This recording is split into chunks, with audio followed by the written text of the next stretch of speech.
bienvenidos al segundo episodio de nuestro espacio, El lado positivo de la historia. El día de hoy nos acompaña el doctor Pablo Tolino, quien es médico, referencia en el área de la cirugía de trauma en Venezuela y en América Latina, miembro de la Sociedad Panamericana de Trauma, fue jefe de la unidad de politraumatizados en el Hospital Domingo Luciani y hoy deja nuestro nombre muy en alto como médico venezolano en tierras chilenas. Pero no vamos a conocer su historia como docente, que es muy amplia, o su historia como médico. Vamos a conocer su historia como venezolano inmigrante en tierras chilenas. Bienvenido, doctor. Es un placer que nos acompañe el día de hoy. Bienvenidos a todos los asistentes de nuestro segundo episodio. Y queremos comenzar con dos preguntas. Primero, que nos diga qué hace un cirujano de trauma. Y segundo, que nos cuente cómo fue, por qué lo llevó a tomar la decisión de agarrar sus maletas, su familia e irse a tierras chilenas después de todas las conquistas que había cosechado aquí en Venezuela en diferentes ámbitos. Bienvenido nuevamente, doctor. Bienvenidos a todos. Bueno, fíjate, sí, un cirujano de trauma, la gente cree que el cirujano de trauma es un traumatólogo, es decir, el que se encarga de ortopedia, ¿no? Y resulta que el cirujano de trauma es una especialidad de la cirugía general, como rama de la cirugía general, que se encarga de la atención del paciente politraumatizado, es decir, ese paciente que llega gravemente lesionado porque tuvo un accidente, porque recibió una herida por arma de fuego, porque se cayó de altura, etc. Ese paciente críticamente lesionado, pues nosotros los cirujanos de trauma nos encargamos. Y ya desde hace bastantes años la especialidad está bien arraigada, no solamente a nivel mundial, sino que en la mayoría de los países de Latinoamérica ya se cuenta con la especialidad formal. De hecho, en el Hospital Domingo Luciani damos la especialidad de cirugía de trauma, al cual yo formé parte de esa especialidad, primero como alumno y después como coordinador de dicha especialidad. Entonces aquí tenemos al jefe de la unidad de politraumatizados del Hospital Domingo Luciani, miembro de la Sociedad Panamericana de Trauma, docente venezolano. ¿Y qué lo lleva, doctor, a tomar esa decisión y decirle a su familia, nos vamos para Chile? Mi historia no difiere de muchos de mis colegas, de muchos de mis paisanos venezolanos, de millones de paisanos venezolanos que tomaron su decisión de salir del país a buscar pues una nueva calidad de vida para su familia, una nueva calidad de vida desde el punto de vista personal y profesional. Y eso yo lo comparo mucho, Tatiana, como una especie de árbol, donde la raíz es la misma. Yo, como tú muy bien lo dijiste, yo trabajaba en el Hospital Domingo Luciani. Yo nunca pensé renunciar al Hospital Domingo Luciani. Yo me veía jubilado del Hospital Domingo Luciani como la mayoría de mis maestros. Una vez que yo entré a ese hospital, me lo dio todo desde el punto de vista profesional. Quien soy hoy en día como profesional se lo debo al aprendizaje que tuve yo en esa casa, que se convirtió en tu segunda casa, ¿no? Pero poco a poco, dadas las circunstancias, pues se vieron deteriorando toda esa situación del hospital, la atención con los pacientes, la disponibilidad de recursos, todas esas cosas. Y yo en ese momento, o en esos años, tenía la dicha de poder salir y viajar por tema académico. Me invitaban para un país, me invitaban para España, me invitaban para Colombia, a la misma actividad académica. Y entonces tú cuando sales te das cuenta que o sea, empieza a abrirte un panorama y decir, bueno, pero empiezas a comparar, ¿no? Cómo se está afuera, cómo se está adentro, cuál es la situación, y entonces te empiezas a dar cuenta de cuál es tu real situación. Porque a mí me pasaba que yo viajaba, entonces me cargaba de oxígeno, de energía positiva, regresaba y entonces llegaba con ese ímpetu, y cuando se me estaba acabando, pues afortunadamente volví a viajar y me lo volví a cargar. Y bueno, poco a poco ese mismo deterioro hizo que en conjunto, pues en familia, porque estas decisiones sin duda alguna se toman en familia, llegamos a la conclusión de que, bueno, que para brindarle sobre todo un mejor futuro a mi hija, era necesario, pues de repente esta era una opción, no es que era necesario, es que esta era una probable opción que había que tomarla. Pues. Y efectivamente yo tuve un ofrecimiento afuera, aquí en Chile, y bueno, lo tomé y decidí embarcarme en esto, ¿no? Yo era el que más arraigado estaba a mi hospital, a mis cosas, porque yo iba con ímpetu a mi hospital. Pues. Bueno, me tocó el día de viajar, de irme, me arranqué primero yo solo, el primer día, el 28 de enero, nunca se me olvida ese día, yo que soy malo para las fechas, ese día nunca se me va a olvidar. Vamos al aeropuerto, toda la familia. Entonces, en una situación de despedirse, porque uno, lo distinto que te pasa cuando te vas de vacaciones, que tú sabes que vas a regresar, ese era un momento muy, muy duro, porque yo no sabía realmente en qué momento iba a regresar. Es más, yendo más allá, tú no sabes si las personas que estás viendo en ese momento la vas a volver a ver, Tatiana. O sea, tú no sabes, porque la vida da mucha vuelta y tú no sabes. Nos despedimos entre lágrimas y colores, lágrimas de sentimiento y colores por ese mural hermoso que hizo Cruz 10 y que a todos los venezolanos nos ha dejado esa impronta de dejar atrás pues, nuestras cosas para buscar un futuro mejor. Tomo un vuelo para acá, para Chile. Mira que Chile es lejos, 2 vuelos y tal, y bueno, horas para meditar durante ese viaje. Y cuando llego acá a Chile, me reciben unos grandes amigos, y aquí comienza el tema de esos ángeles que tú te consigues en el camino cada vez que haces cosas. Entonces, sin duda alguna, yo tengo mucho que agradecer a muchas personas. Y una de esas personas, Alejandra Cuesta se llama, ella es parte de la industria farmacéutica, y en oportunidades con ella había participado en varias actividades académicas, fue con la que yo conversé, y ella me dice, yo te voy a arreglar todo. Y bueno, arranqué, llegué con mis 2 maletas, como llega todo el mundo, 2 maletas de 23 kilos cada una, que es lo que te permite. Y mucha gente dice que meten 2 maletas muchas cosas, pero yo te lo quisiera expresar en kilos, para que sea más entendible. Yo en esas 2 maletas, que entre las 2 pesaban 46 kilos, me llevé 1 kilo de cosas mías, 1 kilo, por así decirlo, de mi ropa, de mis cosas personales, etcétera, y los otros 45 kilos me los llevé cargados de incertidumbre, de miedo, de esperanza, de cosas que iban a pasar que no sabía. Como te decía anteriormente, uno cuando está de vacaciones, tú la pasas muy bien, pero siempre te queda la cuestión de que quieres regresar, quieres volver a tu casa, pero aquí yo no sabía cuándo iba a regresar. Llego a ese apartotel, y cuando ha pasado, porque son muchas cosas que te pasan y no te das cuenta, cuando tú cierras la puerta, que estás solo, empieza el zumbido del silencio, tú empiezas a decir, bueno, ¿y ahora? ¿Yo estoy aquí? ¿Qué hago acá? O sea, y me encuentro en la cocina una nota, que era una nota de mi amiga, que decía, te dejé en la nevera unas cosas para que desayunes mañana. Entonces yo abro la nevera, y cuando abro la nevera había un pancito, había queso, jamón, había un jugo y había leche. Y cuando yo vi eso, yo dije, qué mejor manera de comenzar esta nueva etapa de mi vida, porque yo siento que la misma Alejandra no se percató de la magnitud, de la importancia de ese gesto que ella hizo en ese momento, que de repente lo hizo por cordialidad, pero para mí me pareció algo extremadamente grande, o sea, porque era un apoyo, pero, o sea, brutal. O sea, el hecho de que tú llegaras y de repente, mira, hay alguien que en teoría te estaba esperando y que te quería ayudar, o que te quiere ayudar. Entonces, eso para mí fue muy, eso me marcó, y siempre, por cierto, siempre se lo digo, ¿no? Bueno, al siguiente día vamos al hospital, y ahí estaban mis otros 2 ángeles en el hospital, que era el doctor Juan Pablo Ramos y el doctor Lázaro, que fueron los que armaron toda esta estrategia laboral para que yo estuviera en el hospital, para que creáramos una unidad de trauma y urgencia. Pero la cosa no es tan fácil, Tatiana.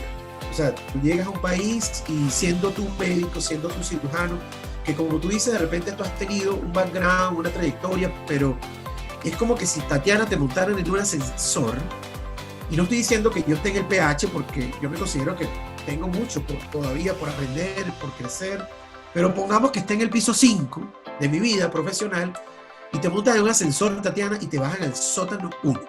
En 30 segundos, tú estás en el sótano 1. ¿Por qué?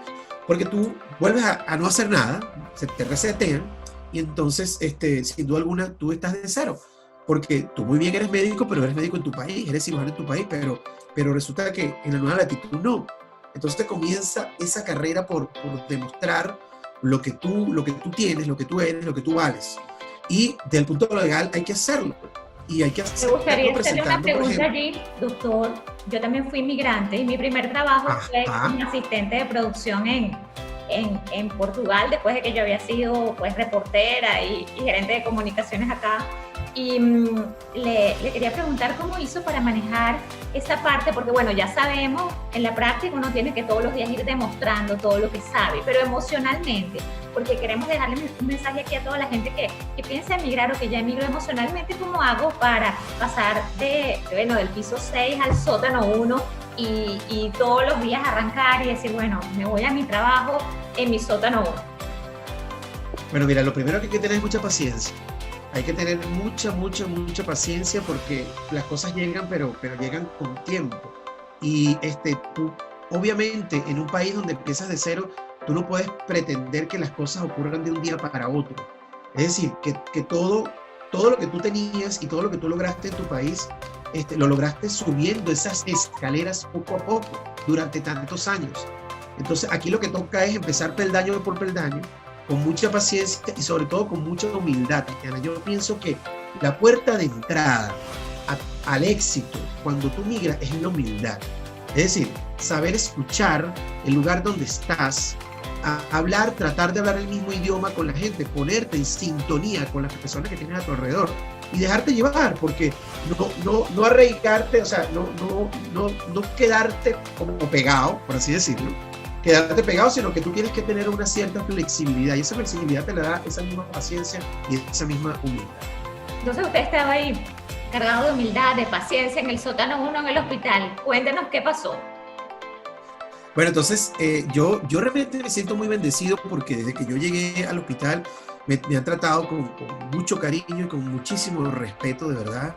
Y te cuento que yo el lunes llegué al hospital y el jueves estaba ya operando mi primer caso con los muchachos. Y digo con los muchachos porque esa vena docente yo la llevo muy de dentro y es lo que yo realmente, parte de mi actividad quirúrgica muchísima, es esa, ¿no? Entonces, comenzó entonces una relación alumno-profesor, profesor-alumno, como la que yo tenía en Venezuela, y se fue desarrollando poco a poco. Pero paralelo a eso, ese era el micromundo que yo tenía en el hospital, pero en el hospital obviamente te dan un chance para que tú legalices digamos que tu parte profesional, porque sin duda alguna, en el papel tú no eres ni siquiera médico. Entonces comienza esa carrera, comienza esa lucha para tú poder hacer tu equivalencia. Y aquí hay un examen general que se llama UNACOM, que es un examen muy fuerte que muchas personas no han presentado y que es requisito fundamental para que a ti te convaliden como médico general. Fíjate cómo vamos, ni siquiera como cirujano, como médico general. Entonces, tienes que vivir una serie de eventos que aquí se me aparece otro ángel, que es un doctor que se llama Doctor Guevara, que tiene un curso acá de preparación para todos acerca de este examen y que sin duda alguna es una bendición y que mucha gente tiene mucho que agradecerle a él porque él ha hecho que todo sea más sencillo, ¿no? Imagínate, Tatiana, volver a estudiar todo lo que estudiaste en tu carrera, volverlo a estudiar en 6 meses, porque el examen se hace cada 6 meses, y sobre todo volver a estudiar cosas que tú realmente había mucho tiempo que no lo hacías. Por ejemplo, yo en pediatría, imagínate, estudiar otra vez esquema de inmunizaciones, estudiar otra vez lactancia materna, o fases del parto, cosa que yo tenía mucho tiempo que no hacía, porque yo tenía más de una década dedicada a la cirugía general, al trauma. Entonces tú te especializas y te haces, pues ese es tu fuerte. Pero bueno, poco a poco, bueno, fue fuerte. Es una bendición porque si tú ves el lado positivo, tú dices, qué cosa tan bonita volver a repasar tantas cosas. Y no te voy a decir que es mentira, pero yo refresqué y aprendí cosas que de repente en la carrera no me dio tiempo de aprender, no sé, y que me sirven solamente para mi crecimiento personal. De repente para mi ejercicio como tal no, porque es muy específico como cirujano, pero para mi crecimiento sí. Pero para ponerte una persona como usted, que hasta en el quirófano había atendido a Santa Claus una vez que llegó todo aporreado, porque estuve viendo una de sus entrevistas y el doctor Pablo una vez en diciembre atendió a Santa Claus que llegó a la unidad de politraumatizados aquí del Hospital Domingo Luciani, y luego tener que aprender pues estas cosas de pediatría que usted nos dijo que tuvo que aprender, que no sé si tenía algo que ver con hacer un tetero, con una serie de cosas. Cómo manejar, ¿no? Porque aquí estamos hablando del tema emocional, cómo manejar esas emociones, cómo entender eso desde un lado positivo y no como que, wow, este fardo, otra vez estudiar todo esto, probar todo esto. ¿Qué hizo allí, doctor, para verlo como usted nos describe ahora como una oportunidad? Yo pienso que la actitud debe ser, a ti en la vida te pasan cosas buenas y cosas no buenas, por decir que no, que son malas. Porque yo siempre he dicho, y a mis residentes les decía, de la persona o del cirujano o del profesor que no hace las cosas bien, tú también aprendes, porque aprendes lo que no se debe hacer. Entonces, cuando tú te enfrentas a esa dicotomía de situaciones buenas y no muy buenas, yo pienso que te tienes que agarrar de las cosas buenas, de lo que te está pasando, como tú dices, en positivo. O sea, que tengo que estudiar toda la carrera, sí, pero eso me va a dejar un beneficio. O sea, a mí, yo estudié medicina porque me gustaba. ¿Y por qué va a dejar de gustarme volver a estudiar? Obviamente es una circunstancia que se mezclan muchas cosas. Tengo que estudiar, tengo que tener digamos, mi condición laboral, mi condición migratoria, mi condición de familia. O sea, son muchas preocupaciones, no era lo mismo. ¿Sabes? Cuando uno estudia, dice, uno no sabe lo que tiene hasta que lo pierde, porque en la época de estudiante es la mejor época del mundo, porque tú estás estudiando y lo que estás haciendo es estudiando y ese es tu trabajo, más nada. No tienes que preocuparte muchas veces por otra cosa. Pero en esta circunstancia, en esta etapa de la vida, es más complicado, pero sin duda alguna tomar lo positivo, Tatiana. O sea, reflejarte en eso, porque si tú te anclas y dices, me va mal, ¿por qué me pasa esto? ¿Por qué tengo que volver a estudiar? ¿Por qué yo, que después que hice tal cosa, tengo que volver a estudiar? ¿Por qué tengo que enseñar, aprender otra vez a cómo se prepara un tetero? Y resulta que no, pues tienes que hacerlo, y toca porque toca. Y verle el lado positivo a esto es lo más importante, que es lo que yo creo. Entonces regresemos a la historia, regresemos a ese examen en el que tienen que presentar mucha gente, más de 4.000 médicos, y la vez que le tocó a usted había 2.283 médicos venezolanos. Yo no me imagino eso, yo estaba leyendo la información y decía, wow, 2.000, o sea, ¿qué cantidad de pupitres tiene que haber? Eso es como, no sé, un poliedro, un sitio así de conciertos enorme, ¿sí? Pero de examen. Efectivamente, Tatiana, fíjate, fueron casi 5.000 en todo Chile, porque lo hacen en varias partes, y en Santiago hubo como 3.000, 4.000, y como tú lo dices, 2.000 tantos venezolanos. Tatiana, tú llegabas a eso, y eso era como el día del examen, ¿no? Tú llegabas, y eso era un concierto. O sea, exactamente igual cuando tú llegas a un concierto, exacto, y ahí te encontrabas a un mar de gente. Yo por ejemplo me encontraba colegas, cirujanos, no cirujanos, quienes fueron estudiantes míos, quienes fueron profesores míos. Me encontré hasta directivos de mi hospital que decidieron migrar y decidieron venir con esa intención de trabajar acá. Veía gente con cabellera blanca, Tatiana, o sea, que habían sido grandes profesores, ilustres médicos en Venezuela, y pasando por esa situación. Yo dentro de mí decía, oye, me parece un poco injusto, pero bueno, así es la vida, esto tocó y hay que hacerlo.